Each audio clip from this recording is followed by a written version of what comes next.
A rushing flow of water covers solid ground at the end of Snow Hill Road. You just look at it the way it is right now, it's really scary looking with the headlights, even right now.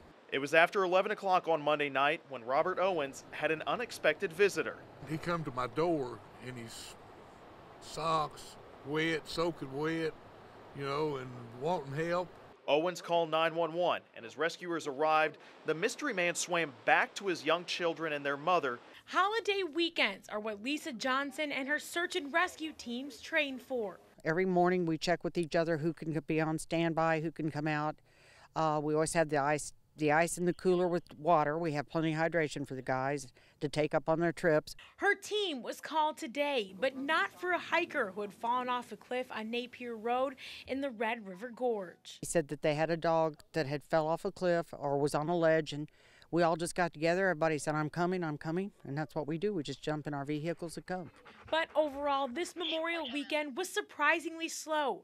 Tears started to pour from supporters in the crowd as the yes vote started to roll in favor of House Bill 136. Now, that House bill would make medical marijuana legal in Kentucky. I vote yes. HB 136. Trees and power lines down caused outages for days. If you're in Versailles, you will see things like this, the leftovers of what used to be a big tree, but it was knocked down during the storms a few weeks ago. Main Street was blocked from trees, power lines, so I had to walk about a half mile or so just to get back to the house. Neighbors tell us that on Monday night, the water level was well above that concrete post. Several boats of search and rescue crews have been loading into the water to continue the search for the 61-year-old man, which started at about 11 o'clock this morning. Emergency management says a 61-year-old man was swimming with another person near a houseboat. That man went underwater and hasn't been seen since. Rescue crews are using multiple ways to search for the missing man, like technology that scans several feet deep of water.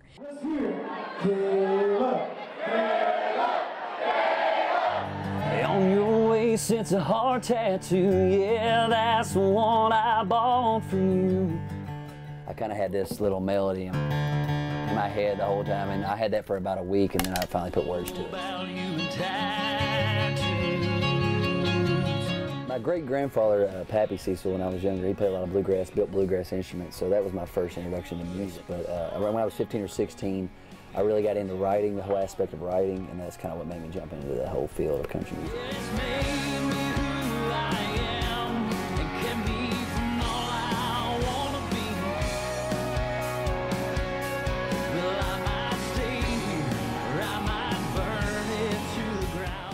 So that's definitely about Bardstown. There was a time when I was, I would wish to come back, and I'd get here and I'd be like, man, I can't wait to leave. At that moment when I wrote that song, I was like, I don't know if I hate this place or I love this place, and so that's where that stemmed from. Oh, it's crazy. So growing up, obviously I played a lot in Bardstown, and it's really hard to get people to show out in your own hometown because it's, they see me quite often. But for this, I mean, we sold out in 3 days, so it's amazing. I'll still be singing my songs, pouring my heart out for a town that don't know my name. I'm going on the road to Seattle and Texas. You won't be able to see me around Bardstown as much anymore. I'll definitely play around here every now and then, but you'll mostly see me in the bigger cities like Lexington, Louisville, Nashville, places like that. Rescue squads hit the water in Taylor County Wednesday morning after a 911 call about an unmanned boat on Green River Lake. Crews say when they got there, it was going around in circles. We were able to deploy a person on the boat, get the boat stopped and secured, and then that basically led us to a missing person investigation. Kentucky Fish and Wildlife, along with Campbellsville Fire Rescue, used divers in sonar scanning to search the Smith Ridge area of the lake. More than 7 hours later, they found the body of 64-year-old John Switzer. We didn't know exactly where he went in at, so that was the challenge. We knew where the boat was at, but we didn't know where he was at. So we basically had a half-mile, probably by 200-foot swath there that we focused on that we needed to search. Investigators say they don't know what exactly that gentleman was doing at the time of the accident, but that part of the lake is a popular fishing spot. Rescue crews say it appears Switzer was alone when he went into the water. He was not wearing a life jacket when divers found him. Our sympathy goes out to the family, and then we're just appreciative of all the responders that came out today to bring them closure. Covering the news in Taylor County, Connor McHugh, LEX18 News.